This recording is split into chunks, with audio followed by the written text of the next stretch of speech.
দর্শক, ক্লাব বিশ্বকাপ থেকে ফিরে মেজর লিগ সকারে দারুণ ফর্মে আছেন লিওনেল মেসি। আজ ন্যাশভিলের বিরুদ্ধে 2-1 গোলে জেতাতে তার জোড়া গোলের বড় ভূমিকা ছিল।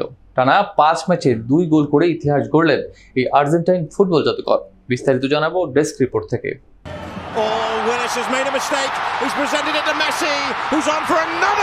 ম্যাচের 17তম মিনিটে ফ্রি কিক থেকে নেয়া শটে মেসি বল জালে জড়ান। গোলরক্ষক জো উইলিস কিছুই করতে পারেননি। এরপর দ্বিতীয়ার্ধের শুরুতেই ন্যাশভিলের হানি মুখতার হেড গোল দিয়ে সমতায় ফেরান। তবে 62 মিনিটে উইলিসের বড় ভুল কাজে লাগিয়ে আবারও গোল করেন মেসি, যা দলকে জয় নিশ্চিত করে দেয়। এই জোড়া গোলের মাধ্যমে চলতি মৌসুমে মেসির গোল সংখ্যা দাঁড়িয়েছে 16 ম্যাচে 16টি। ন্যাশভিলের স্যাম সুরিজ যদিও গোল করতে পারেননি। ক্লাব বিশ্বকাপ থেকে ফিরে এটি ছিল ইন্টার মিয়ামির তৃতীয় MLS ম্যাচ। বিশ্বকাপে শেষ 16তে পিএসজির কাছে হারার পর এই জয় ইন্টার মিয়ামির জন্য বড় প্রত্যাবর্তন।